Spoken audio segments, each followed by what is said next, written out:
هلمند کې د کډوالو د ښارګوټي د توزیع د چارو د پیل مراسم. په دې مراسمو کې د ریاست الوزرا اداري مرستیال او د کډوالو د راستنېدونکو چارو د عالی کمیسیون رئیس مولوي عبدالسلام حنفي،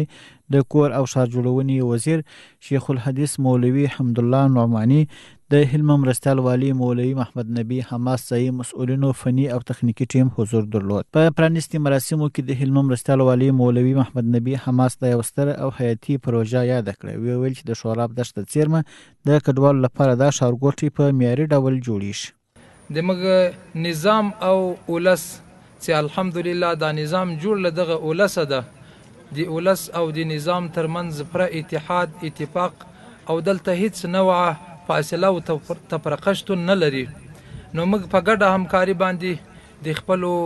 مهاجرینو ورونو دپاره، د دوی د خدمت دپاره، د دوی د هرکلي دپاره راټولیږو او لاس هم سره ورکړی ده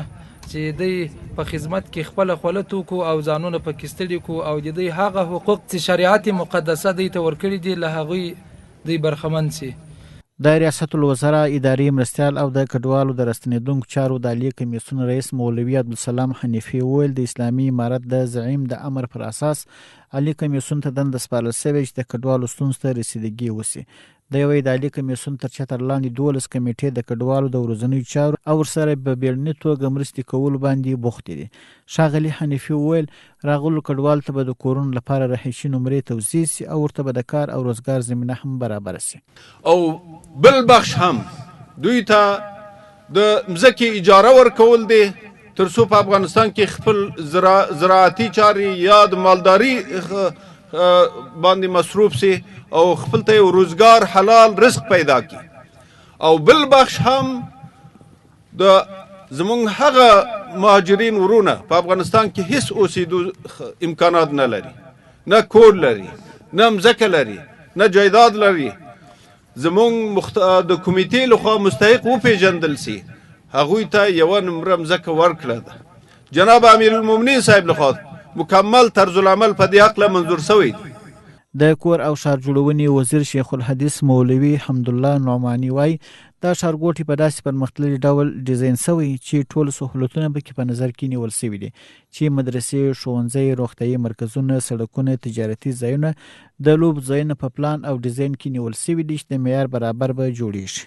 په ټولو سرحدونو کې له اسلام قلعه نه رانیولې تقریبا د کونړ تر سرکاڼو پورې په هر ځای کې چې د مهاجرو د اوړېدا احتمال وو په هغو ځای کې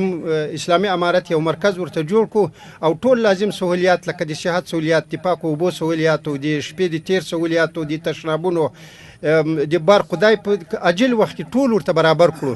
خو شپږ کمیټې د دې لپاره جوړې شوې چې په څه ډول باندې دغه خلک که دلته راشي دلته په ټولنه کې دوی بیرته څنګه ځای پیدا کړي، ټولنه کې دوی څنګه جذب سي، څنګه په دې ټولنه کې ادغام سي. د هلمند د کور او ښار جوړونې ریاست د ښاري مهندسي انجینر محمد شریف وایي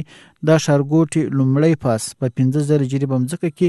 4,260 نمرې جوړیږي. دی وایي په دا ښارګوټي کې ټول معیارونه او سهولتونه په نظر کې نیول شوي دي چې مختلف درې کټګوري نمرې لري چې تقریبا 1410 نمرې چې د 15 سوي دي او 1590 نمرې چې د 10 سوي دي او 1010 نمرې چې د 15 سوي دي.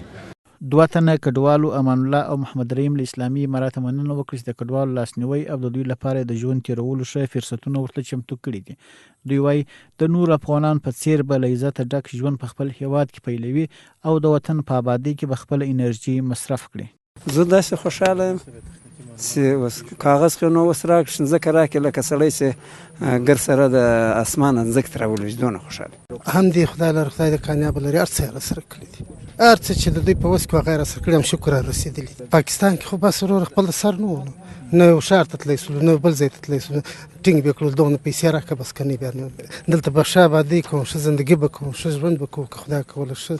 هر څه به جوړ سي، مدرسې به جوړ سي، زندګي به جوړ سي، الله دې کامیابه کړي، هر څه به خدای برابر کړي. د ریاست الوزرا اداري مرستیال وایي اسلامي امارت د کډوالو لپاره د زده کړو، روغتیا او نورو برخو کې ښه سهولتونه برابر کړي او ټاکل شوي کمیټې په دا برخه کې صادقانه ډول پلانونه عملي کړي دي.